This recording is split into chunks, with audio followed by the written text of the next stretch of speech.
Welcome back to another episode of Dekonstruktiv Criticism, or as we call this podcast in Swedish, Dekonstruktiv Kritik.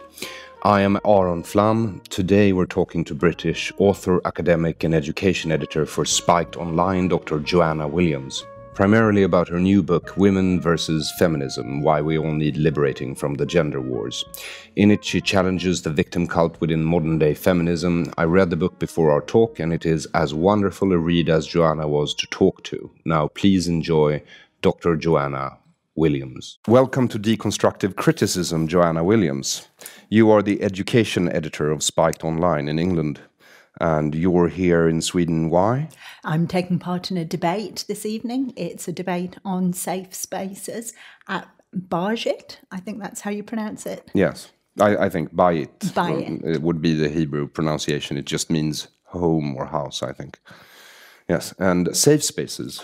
So this is an idea which I didn't actually realise had travelled to Sweden yet, but it's an idea that's taken off at university campuses in the US and in the UK.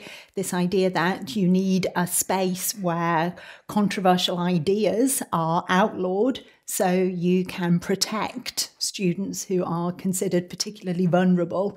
So most recently in the UK, it's been used to outlaw very famous feminists from a previous era, people like Germaine Greer, who hold the very peculiar belief that's considered to be very peculiar nowadays, that to be a woman means something biological, that there is a connection between your chromosomes and your genitalia, being female and being a woman. And feminists who hold this completely outrageous view have been no-platformed from the university safe space so as not to offend transgender students. Yeah, I read about her in your book, Women versus Feminism, which seems quite a combative title for a book, I think. And apparently the problem with her, according to you, was that she was a transphobic. I think two things to say there. I mean, the word phobic gets thrown around all over the place these days. Essentially it boils down to disagreeing with. To me, phobia is a deep-rooted fear, where if you have agoraphobia, you're so scared of the outside world you can't leave your house. Nowadays, anybody who disagrees with anybody is labelled phobic. As far as I'm aware, Germaine Greer certainly has no deep-rooted phobia of transgender people. She just happens to believe that actually there's no such thing as gender. There's a biological concept of sex, and that's enough to have somebody labelled transphobic. And where do you yourself stand on this? Because in the first chapter on schooling, I mean, it's clear you don't put that much stock in biological explanations. Well, that's an interesting question. I mean, I certainly do believe that there is a connection between that sex is important. Sex is intrinsically connected to whether you are male or female. That is a biological fact. As I say, it's linked to chromosomes, it's linked to genitalia. These are not social constructions. These are biological facts. So I think being a woman, being a man is a biological fact.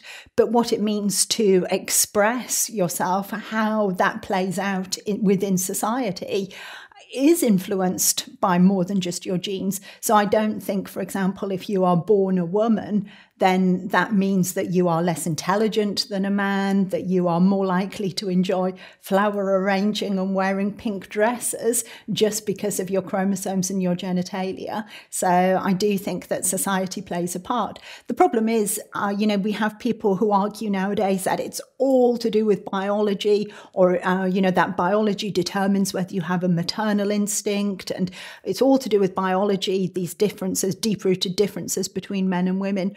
Or we have people who go the other extreme and argue that, this is nothing other than a feeling that we have. It's all to do with society, and all the differences that exist nowadays between men and women are simply because boys are given train sets to play with when they're children and girls are given dolls to play with when they're children.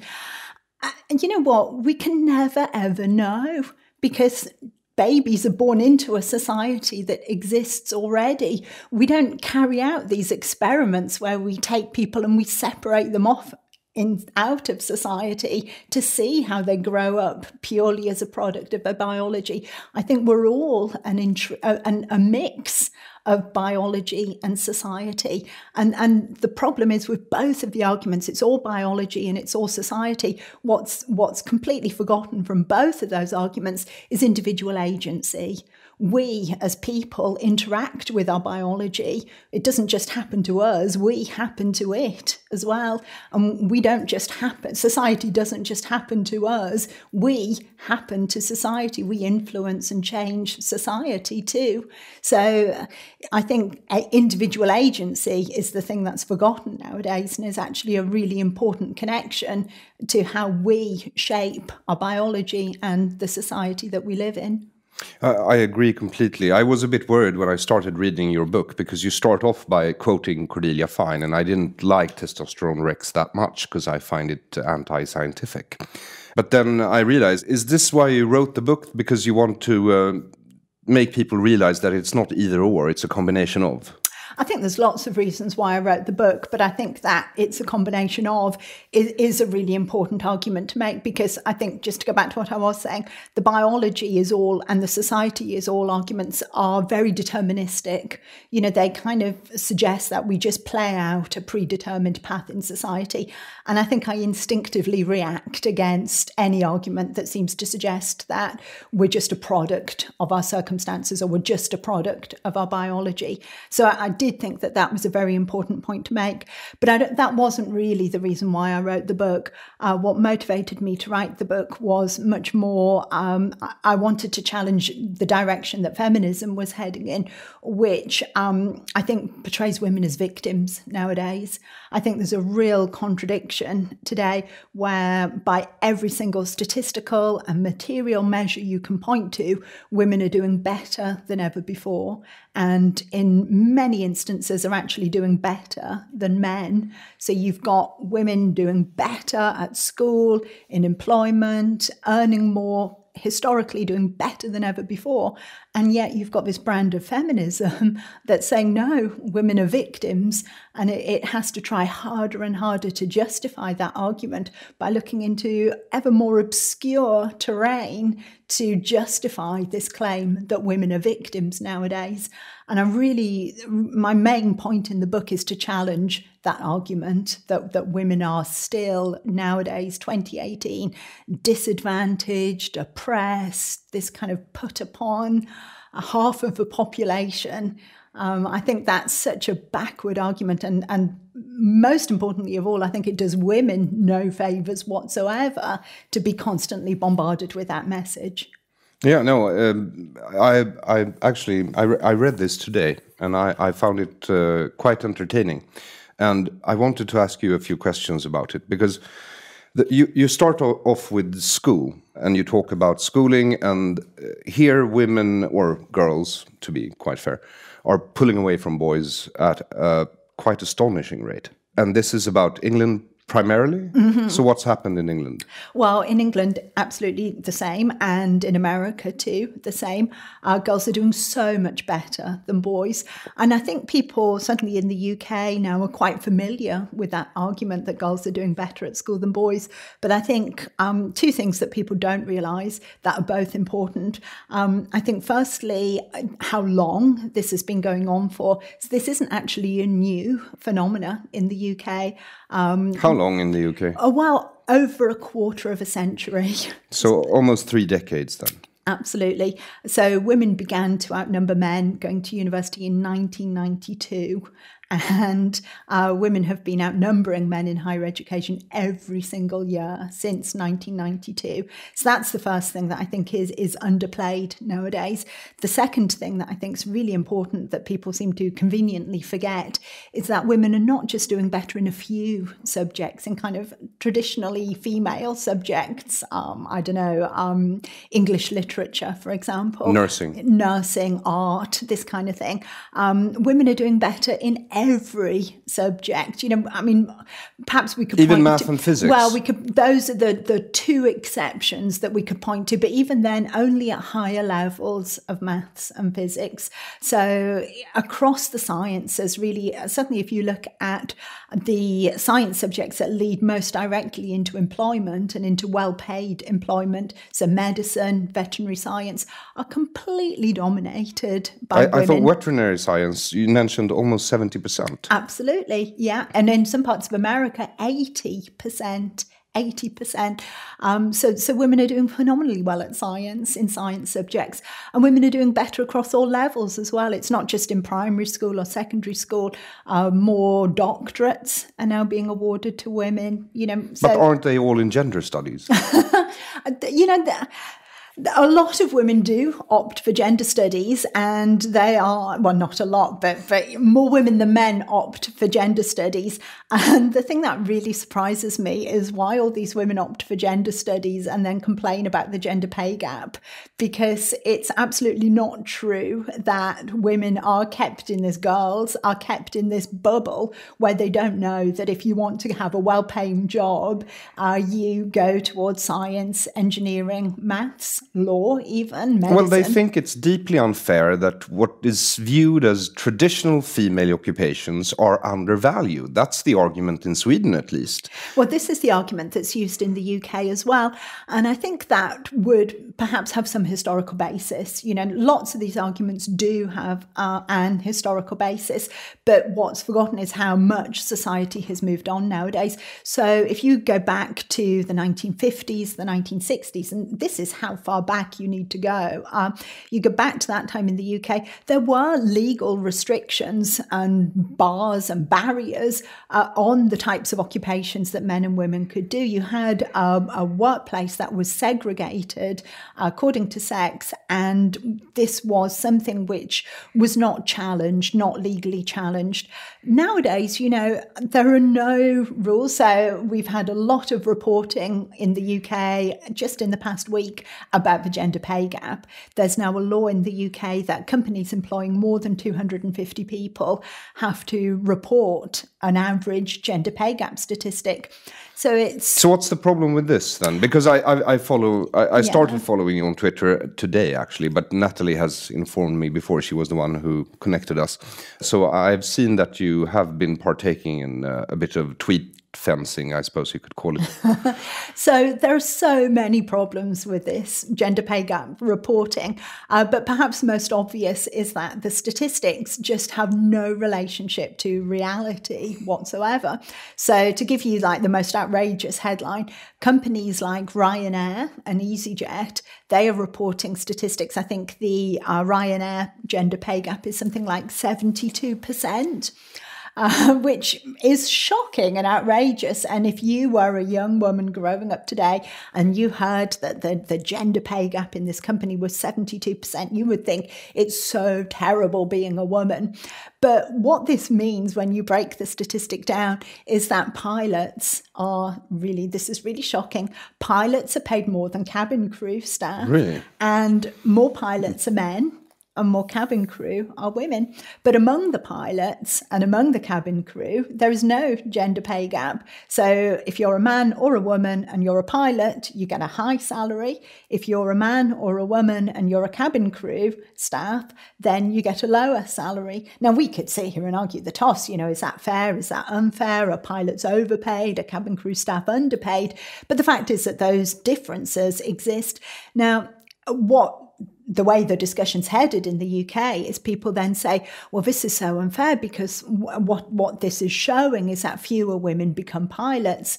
Now, we could be really shocked and outraged about this if there were rules and restrictions and regulations in place that were preventing women from becoming pilots, but there are not. But aren't there a special jargon in pilot school? I imagine. I have never gone to pilot school. And that jargon is so sexist and chauvinist that it excludes women. from even trying? Well, that argument I've not heard before. I don't believe that there is. I'm sure women are quite capable of reading. That's actually an argument that is used here. Well, the argument that's used mainly in the UK is this argument, which can be summed up in a few words, which there are so many things wrong with this argument, but I think the reason why people like it is because it can be summed up so simply. In the UK, people say you have to see it to be it. So if you don't see female pilots, you don't think as a young woman that you can be a female pilot. So we have to see women in all of these kind of positions, or young women don't think that they can be it. So that's the argument, that we don't see enough women pilots. So young girls growing up don't think that this is a suitable job for them.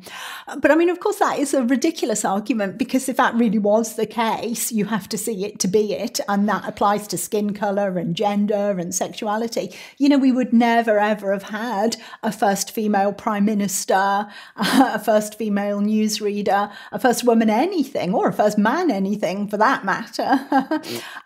This argument is completely bonkers. It also suggests that you can only be something if you see somebody exactly of the same skin colour and gender as you. I couldn't see a man doing something and think, hey, that looks like a really exciting thing to do. That's what I would like to do, because if he doesn't have the same genitalia as me, then my mind explodes and I think I can't possibly do this.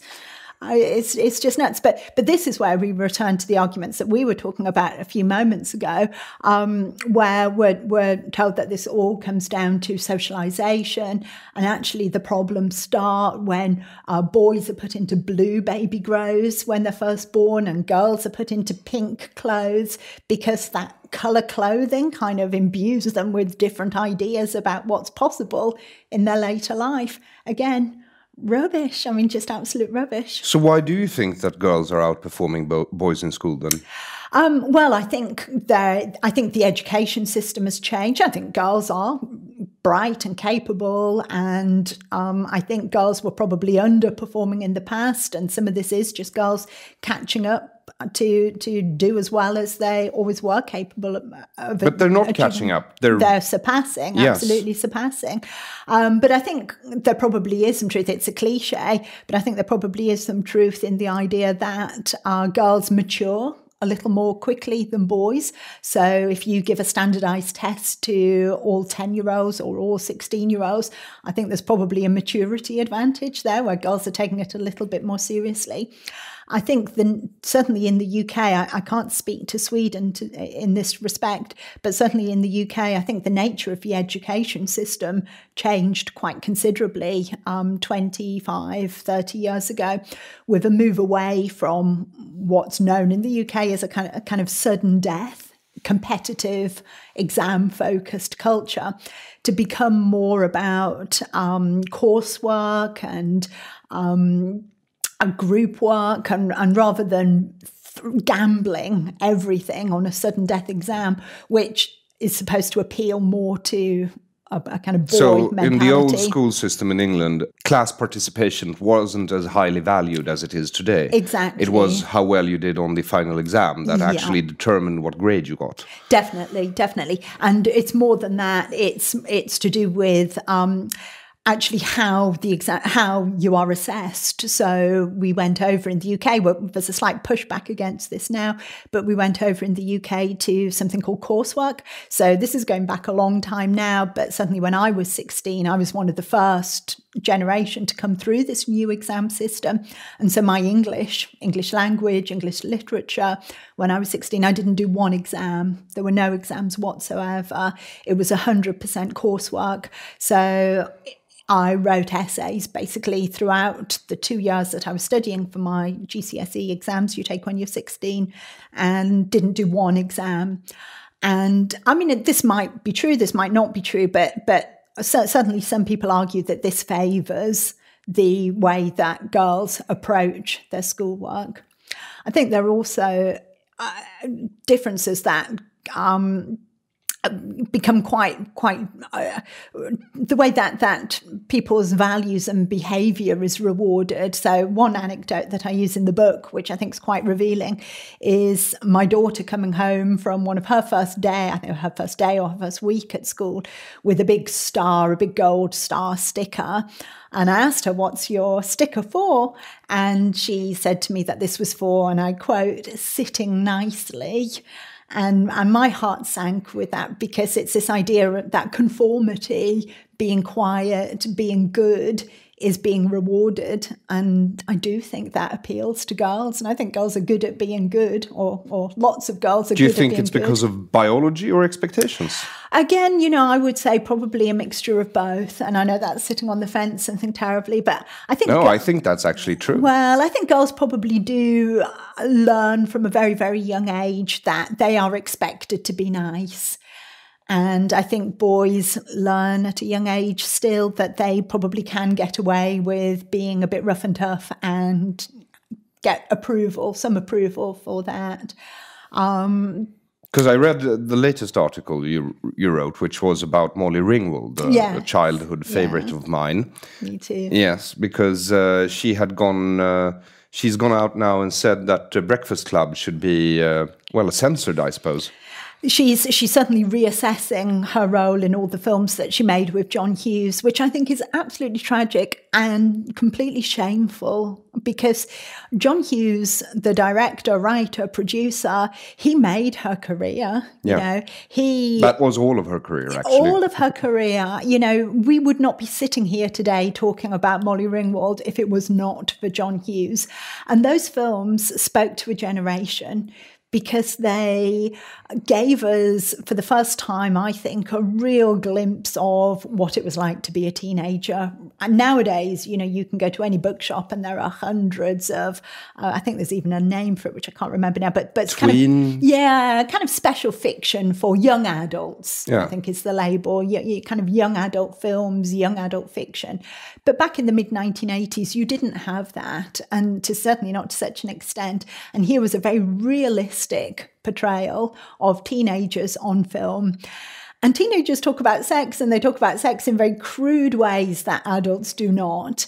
And that was what was so brilliant, or one of the things that was so brilliant about the films. This was teenage life in the raw. And the idea that we go back now and we revisit that and we disinfect it and we sanitize it makes it not what it was. It's no longer a film that speaks to the reality of being a teenager. And even if what you call fourth wave feminism was right, they're not learning from history by sort of just censoring it. Absolutely. I mean, to me, this is just the most bizarre criticism. I mean, watching the film again, it is so tame.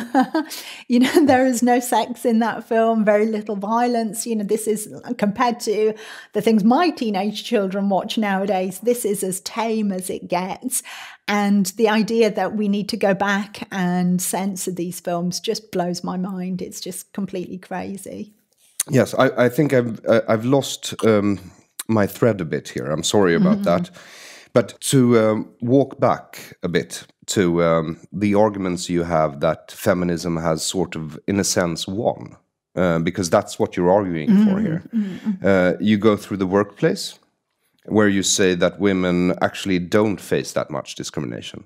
How is that possible, considering, the onslaught of media that tells me that women really face discrimination in the workplace? Well, I would just...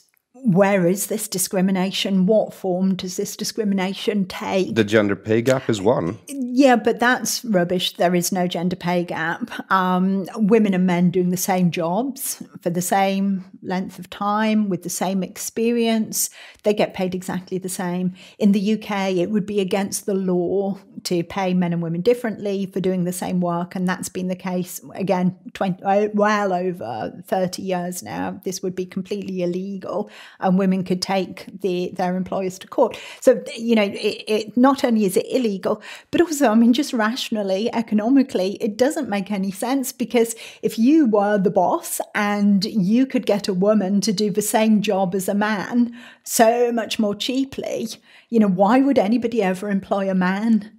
I mean, it just wouldn't make sense. Why would you employ a man if you could get a woman to do the same work more Nepotism? cheaply? Yeah, I don't buy it. Patriarchy? No. I think all of this is not true, I'm afraid.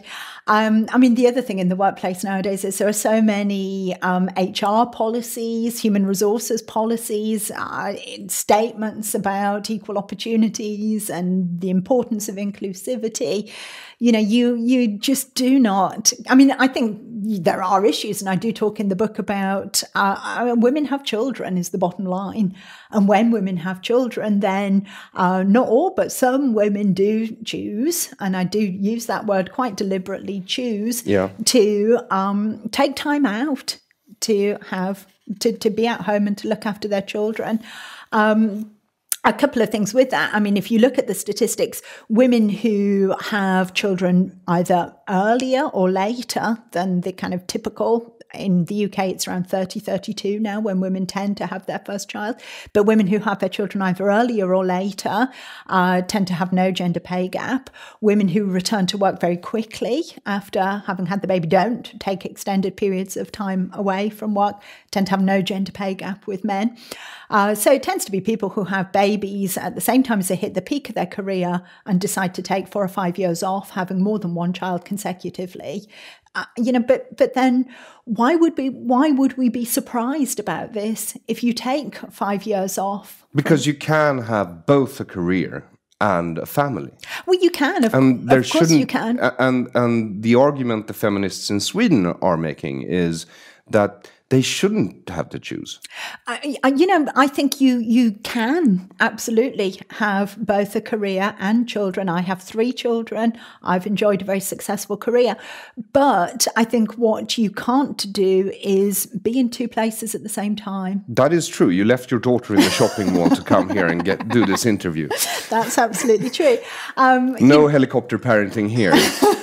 But this is where, and I think this is the thing that feminists have problems with ultimately. You have to make compromises. You have to make choices. I could be sitting here with you now, or I could be in the shopping centre with my daughter, and I've made a choice, and I far more pleasurable. Right choice. I definitely made the right choice. But the same with your career. You could be breaking through the glass ceiling, and you can be in work from early in the morning until late in the evening, or you can be there to see your child off to school and pick them up from school again at the end of the day, and that is a choice that people make. And we don't like to think of this as a choice. It's far easier, I think, to tell yourself a story. This wasn't my choice.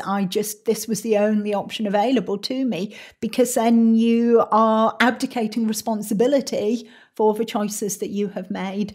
I think perhaps what's important to add here is that we might not like the circumstances in which we make these choices. I could, if I had a few extra £100,000 a year, I could have a private jet, I could have a helicopter, I'd have different choices to be able to make. So we might not like the circumstances in which we make choices, but to pretend that a lie, essentially, that we don't have choices to make at all, is very dishonest, I think. And it doesn't do women any favours, because, then it's suggesting that again, we're just kind of products of our circumstances. We have to be at home because there's no choice, or we have to be in work because there's no choice. And that's a lie. Yeah. Have you heard of the gender paradox? No. Because what we've found in Sweden is that when you free society up so anyone can do whatever they want, suddenly you have a lot of men applying for engineering school and a lot of women applying for nursing school. So these become male and female dominated occupations in reality, in effect. So what do you say to that? I think this is true. I mean, there are lots of different paradoxes like this at play. So I mean, one thing, I think, again, to return to history, I think I can't stress enough how much things were bad for women in the past, and how much things have changed. So I was born in 1973. My mother says that after I was born, she would have liked to have gone to art college to study, but there just weren't nurseries for young children available at that time. So she very genuinely did not have a choice because there were no relatives who lived nearby. There were not nurseries. Nowadays, there are lots of nurseries, lots of childcare facilities available in the UK. We can argue they're expensive, and they are expensive, but most people who want childcare are able to access childcare provision. Obviously, what's happened, though, since the 1970s, when you've had this explosion of childcare provision, is that more and more women are now employed working in nurseries. The women are not looking after children in their own home for free, but they are then going out to work, working in nurseries, looking after other people's children and being paid for it. So we look at a different type of kind of gender stratification of the workplace. I noticed, because you wrote about Sweden briefly in that chapter, I think, where you said that basically what Sweden did was just starting to pay women for housework. They just institutionalized it and made it state-run, basically. And this is it. And, this is where I think feminism, again, degrades the choices that women have. And I think, rather than saying women must stay in the home, which is the view that you'd have had, go back not even 100 years ago, but 60, 70 years ago, or women must go out to work, which seems to be one feminist view nowadays. I think actually celebrating the fact that, hey, isn't it great that some women, have these choices to make, and let's not denigrate the whole fact of having these choices to make is a really important thing to celebrate these choices. I think feminism doesn't do that enough. We don't celebrate the progress women have made. We don't celebrate the choices women can make. Feminism now is so determined to seek out disadvantages that it doesn't focus on the gains that have been made. Yeah, you have an entire section of the book called Victims or Victors, which in Swedish would be, if I just think I'd have to explain to the listener that basically victor is not a male person, it's just someone who's won something. Yes. So what is that about? So that's in that chapter of the book, I'm quite explicitly pointing to this tension between the material gains women have made at work, at school, in terms of their pay, and this perception that dominates in the media, that women are. So obviously it's interesting. My book came out October the 16th, 17th, something like that last year. And October the 21st, something like that, I think, the whole Me Too, Harvey Weinstein scandal exploded onto the scene. And what's interesting about that hashtag, that whole Me Too campaign, is I think it's become yet another reason why women are to ignore all the victories that they've had in the past, all the successes, and yet again focus on being victims. We're all victims of sexual harassment now. How so? How was it in England during Me Too for you? And I won't say as a female, because I know you would probably take offense. I'm very good at not taking offense at things.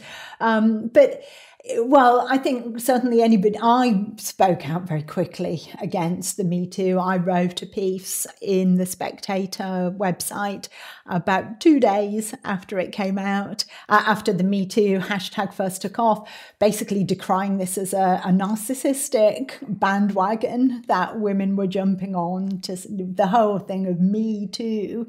It's like, I'm not denying for 1 second that Harvey Weinstein, well, we don't know, he's not been found guilty in any court of law yet, but certainly from what we've been told, he's done some pretty yucky, reprehensible, by the sound of things, potentially illegal things, and wouldn't for 1 second want to condone that. But the way we moved from rape to what I would call far more trivial instances. So we've had a whole heap of focus in the UK on the heinous crime of knee touching, where there's a couple of women journalists who took MPs out for dinner. All of this happened over a decade ago, and found a hand placed on the knee that they didn't want. And rather than having the guts to say, could you take your hand off my knee, or physically removing the hand from the knee, 10 years later, write this up as a newspaper column under the headline of Me Too. Suffered this incredibly traumatic experience. And it just seemed to be kind of forming a club that all women, everybody, I'm sure, I would have to really struggle. There's obviously something wrong with me. But all women, I'm sure, if they think long and hard enough, can find something that's happened to them over the past 20, 30 years where they can say, yes, me too, I was sexually harassed. But if you speak out about this and say, there are a number of problems with this campaign, you very quickly find yourself kind of thrown out of the feminist club. Not that I ever wanted to be part of it. So you can see far more famous people than me, Catherine Deneuve in France, for example, people who've challenged the consensus around Me Too, that all women are victims, all men are predators. We need to control men, we need to protect women. Anybody who's spoken out against that has found themselves pretty much vilified. Yeah, you brought up something you seem to call, I haven't heard of it before, a feminist etiquette? Yeah, definitely. What does that constitute? So this is, I guess, a consensus, if you like, and it is this consensus that women are oppressed, that as the things that we've talked about already, that women are sexually harassed. But it's more than that, because as a small child, I used to play in the schoolyard. And unlike what I've been told, the coolest kids in my class were all women. And they had a gang. And this gang was about policing themselves, policing the girls who weren't in the gang, and policing the boys. But you bring up this point when it comes to feminist etiquette, that feminist etiquette is a lot about regulating other people's behavior, not your own behavior. Yeah, definitely. So, for example, within the university context, something that's talked about a lot nowadays is this idea that the campus is a rape culture. Again, it's a completely nonsensical discussion. There is no epidemic of rape taking place on British or American university campuses. But this has become an orthodoxy. This has become considered a truth with a capital T. And if you challenge that, then you are, there's a new word that's used for it now, which used to be used just in relation to the Holocaust and climate change. You are now called a rape culture denier. All right. Yes. And what that means when you attach that label denier is it means that your views are so beyond the pale, they are so off the scale crazy that you are not even worth discussing with. There's no point even debating with you because you are a denier. You've had that label attached to you. So, to challenge the idea that the university campus is a rape culture, you get this label denier. You're somebody who's just crazy, not worth discussing with. But when it's accepted, it has a number of repercussions. So it turns women students into victims. We've seen various things going on in the UK where women leaving nightclubs drunk, for example, are asked, perceived to be drunk or on their own, are sometimes asked, not by friends. I would be all in favour of friends looking out for each other. I mean, to me, that's a sensible thing to do, that people should do. But by kind of like bouncers would be the word. I don't know how that would translate into Swedish, but by kind of authority figures, safe space marshal type people, to check up on them. Are they okay? Do they know, particularly if they're leaving with a man, do they know the man that they're leaving with? Now, to me, that sets feminism back 3 or 4 decades, because to me, the whole point of the sexual revolution was that women were perfectly entitled to go and have a one-night stand with a man that they'd never met before, if that was what they so chose to do. The idea that women... Why would anyone want to have a spontaneous rape done to them? But that's to see all sex as rape. Heterosexual sex. Yeah, which certainly was a line of feminist argument, and I think still is a line of feminist argument held by some people.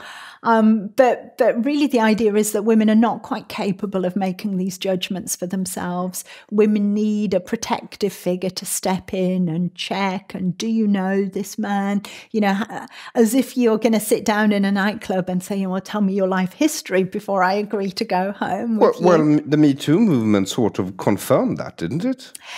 The Me Too movement, I think, and this is very, very interesting to go back to what you're saying about Molly Ringwald and the Breakfast Club.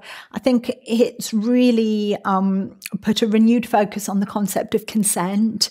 So universities in the UK now, students are routinely offered consent classes, which again is something I struggle with a lot, because I think if a student, I mean, it's directed at men, you know, don't rape, and directed at women, kind of protect yourself. Everybody, all men are potential rapists. But as far as I'm concerned, you know, if a young male student doesn't know that raping someone is bad, they shouldn't be at university in the first place. I think because they should have learned about that by that age. When do you start university in 18, England? 19, all right. You know. Yes. But I mean, it's bizarre because we don't routinely hold classes telling people not to commit murder. No, I know, which we maybe should start. But we tend to assume that people have enough of a moral compass that they know that murdering people is wrong. And also probably learned that in kindergarten. But I think you put it quite nicely, because you said there was a difference between two campaigns, that no means no. Yeah. That's one thing, and then yes means yes is something entirely different. Could you explain the difference between these two concepts? Yeah, absolutely, because no means no assumes that... And this was an older campaign against rape. Yeah, definitely. That's an older campaign. It was certainly a campaign that was taking off when I was at university back in the early 1990s. But it assumed that women knew their own minds and were able to say yes or no to having sex with someone. The yes means yes, or affirmative consent as it's known, assumes the woman needs to be asked, which by the man, and it's this formal process of asking, soliciting for consent, and the woman agreeing. Because we have this as this is a proposition for a new law in Sweden now. Yeah. You know that. All right. Yeah. So our government they're gonna push it through, no matter what. I think same thing will take off in the UK before too long, because that's definitely the direction that the Me Too movement is taking us in. I think it's great, because I find paperwork incredibly sexy. I mean, there's so many things wrong with this. It's completely unrealistic, you know, particularly when you're young, particularly when you've had a few drinks. And let's face it, if we outlawed having sex after having consumed alcohol, nobody would lose their virginity until they were at least 25. We wouldn't have children. The size of the population on the planet would be hugely reduced. So it's unrealistic. People don't carry on like that. They might practice these things in a classroom, but in the bedroom, after having consumed alcohol, in the heat of the moment, people don't rehearse scripts that they've learnt by heart, or as you say, bring out the paperwork. It's unrealistic. Worse than that, though, it is so demeaning and patronizing to women, this idea that you can't have sex, you know, because you might want to, that this idea that you need to be asked, that you need to be asked every step of the way.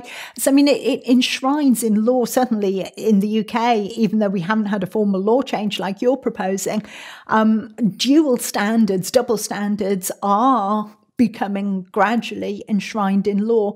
So, for example, because it's not like they're going to require men to sign a waiver.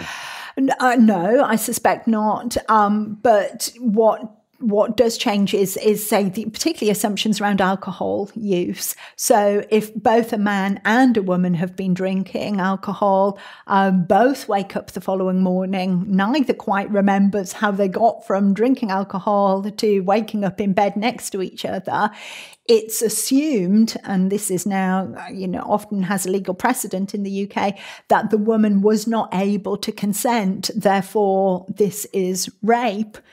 Because the man obviously took advantage of the woman's inebriated state. And so you set a lower legal standard for women than you do for men. So the man, no matter how much he's had to drink, he is not supposed to have sex with a woman who's been drinking. And this is a fantastically feminist idea. It's insulting. It's incredibly insulting. Also, I think the reality, I think few people will say this, but the reality of what's going on here is the rehabilitation of the woman as passive in relation to sex. Sex is done to her rather than her being an active participant in it. It also rehabilitates the idea that the woman's role is to be all kind of moral and pure and say no. Yes. Whereas the man can say yes. But also it must be so nice to be a young woman, because you don't have to take any responsibility for your own sexuality or your needs or your darkest drives. This is absolutely it. I think, what's bizarre about the consent thing is if you have these formal conversations and predetermine everything, so it takes all spontaneity, all passion out of a relationship. But if you go through these formal processes, these formal conversations, you can consent to anything. Nothing's off limits. You can consent to that. But what you can't consent to is to have sex without consent. Wow. you can't consent to that? That's quite interesting, yes. The whole thing rhetorically becomes you just can't do that. Let's say you wake up together in bed, you're both you haven't been drinking, you're just, between sleep and maybe you're horny and you start fondling each other, and then one thing leads to another and you start having sex, then it's not really sex, is it? It's rape. This is how it can be seen now. So ultimately, rape, the whole reason why consent classes, so I was being a bit disingenuous earlier when I said that, people don't need to be taught not to rape, because obviously consent classes are not really saying don't rape. What they are doing is they are redefining the concept of rape. So rape becomes defined as unwanted, regretted sex, which I think is hugely problematic, because it means that a woman can now look back on something that took place 2, 3, 10 years ago and reconsider and think, well, did I really want to do that? Now I look back on it, did he ask me? Well, oh no, he didn't, therefore I must have been raped, which, is it causes a lot of problems, I think, when we start going down that line of thought. Yeah. Consent is not as straightforward as students are led to believe. Page 149. You've done me very sorry about this. Yes, I have. And also, there was one thing that I thought was very interesting with your book, which was that victim feminism, as you called it, it creates a sort of opposite movement on the men's side. This men's rights activists, MRMs. Yes. I have huge problems with these so-called men as well, because I think men shouldn't complain at all. But I'm a traditional man in that sense. So because you wrote, and I quote, "No winners in this race to the bottom." What do you mean by that? Well, I think, what's so bad about the men's rights activists is it almost seems to me as if they look at the direction feminism's taking women in to be victims in society and think, well, how can we have a bit of that? How can we get some of that victim status for ourselves? And they point, and sometimes there is a bit of a basis for this. They'll point to particular problems that men experience, and they'll say, we have problems too. Custody, death at work, wars. Suicide is the one that's pointed to most often, that the male suicide rate is higher than the female suicide rate, and we don't do anything about this. This is a problem that's not talked about. I mean, statistically, this is certainly true. More men do commit suicide than women. My understanding is that just as many men and women attempt suicide, but tragically, men are more successful in committing suicide. So it's a hard conversation to have, but I just don't think men have got anything to gain whatsoever by having the victim label attached to them too. I think... Even though we're lagging behind in school, we've lost all place in society. A man's purpose is not the same as it used to be just 50 years ago. I mean, don't they have ample reason to kill themselves? Oh, well, I mean, that's a very dramatic and tragic way of looking at it. And I think that it is hard being a man today.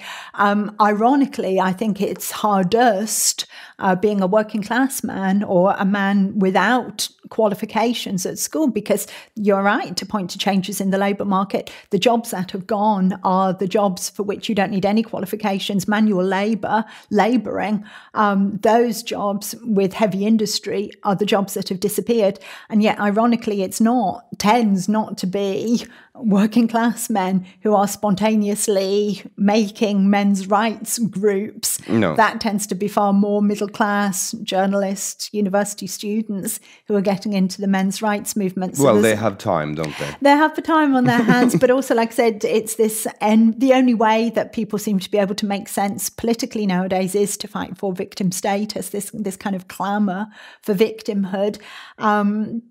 And I think it becomes a zero-sum game. I mean, the point I'm making, the subtitle of my book, Why We All Need Liberating from the Gender Wars, is because what it does then is it reinforces this idea that men and women have separate and competing interests, whereas I think some of the issues that do throw up challenges for all of us in society. To go back to what we were saying earlier, how do we juggle careers and family life and childcare? I think that's an issue for everyone. It's an issue as a society. We need to look at what do we think is important, what do we value. But that issue is not best dealt with by pitching men and women against each other. So I say men and women have children together. You need a man and a woman to produce a baby. Having produced these babies, how, as a society, men and women together with interests in common, do we then move on from this position? Do we look at what's best for society? Not by saying, well, there are men's interests over there and women's interests over here. And, how can we compete to see who's most deserving? Yeah, I get that feeling from reading your book, that it's more, you try to make the point that we're more complementary than adversary. Definitely. I'm so sorry. Do you mind if I just check my phone? I'm just a bit concerned that my daughter might phone. Not at all, but I think your daughter... you were supposed to pick her up now, and I only have really one more question. Excellent. So yes, actually, I have like 4 pages of questions, but I'll finish with this one. How has modern feminism affected you as a woman, being a woman? So do you mean in terms of the progress? Fourth wave intersectionality. Yeah. Or I could state the question this way. How does intersectionality make me, as a Jewish, weed-smoking, psychoanalysis-going, comedian-loving man, a heterosexual one at that, slightly hemophilic, how does it make me more full as a person? How does that help me in society to view myself as a tribal entity rather than an individual? I don't think it helps you at all. I don't think it would help me at all to... see myself. I mean, I could attach all kinds of labels to myself if I wanted to, but I don't think I would have anything. I mean, I could even have something to gain from that. I'm sure I could get a column in The Guardian if I wanted to. I mean, I don't want to, but... You'd have to start every column with, as a female... Exactly. Yes, mother of 3. Yeah, yes. Definitely. I could definitely... Former Marxist libertarian. I'm just assuming now because you work for Spiked. I could do that, but why would I want to? Because I would be asking people essentially to judge every thought that I have in the context of who I've said I am. And I would rather that my thoughts were judged on their own merit, and that people argued with me on the basis of what I say and what I think, rather than who they assume I am. And people do assume all kinds of things. I mean, I've read, as you do, I've read all kinds of stuff. I try not to. All kinds of stuff that's been written about me where people make the most outrageous assumptions about who I must be. I mean, the word that's used most often is privileged. Well, brilliant, hilarious. I would love people to come around and actually point out these areas of privilege that I am supposed to have.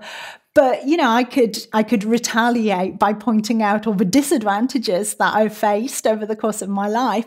But why would I want to do that? It would serve no purpose for me whatsoever. Because you would create yourself from your failings rather than your successes. Yeah, that. But also, when you put that out there, people don't forget it. People judge you on that basis. So, people, oh, well, you've done really well considering, considering who you are, or considering what your childhood was like, or something like that.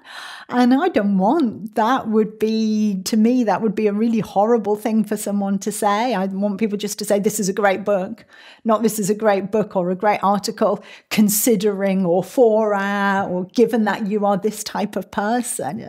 That's just really patronizing, demeaning. To me, that would be a really demeaning thought. So a big thing in UK academia at the moment is getting more women included on reading lists. So the University of Cambridge, for example, is suggesting that 40% of philosophy reading lists should be comprised of women writers. Now, we have the same here. I think it's terrible, because if I was a woman philosopher, had written a brilliant book, I would want to know that that book was there because it was brilliant, because it was considered a really top-notch philosophy book that deserved a place on the reading list. The undermining assumption that you might be on that reading list simply because you're female, not because you'd written a brilliant book or you'd written an okay book, but, gets the extra push because you're female, is just appalling. And I hope it's something that in the future people will look back on with horror, that this was allowed to happen. I long for that world as well. And I want to thank you for coming by. Thank you so much. It's a pleasure. Thank you. Thank you for listening to Deconstructive Criticism. You have heard me, Aron Flam, ask Dr. Joanna Williams about her book, Women vs. Feminism, Why We All Need Liberating from the Gender Wars. I hope you enjoyed the talk. If you want to support this podcast, you can always find me under my name, Aron Flam. That's Aron with one A, Flam with one M, on Patreon, www.patreon.com. where you can donate as much or as little as you want to. I only extract money, or money is only extracted from your account when I actually publish something. You can also, if you live in Sweden, swish me at 0768 943737, 0768 943737. Until next time, have a good unit of time.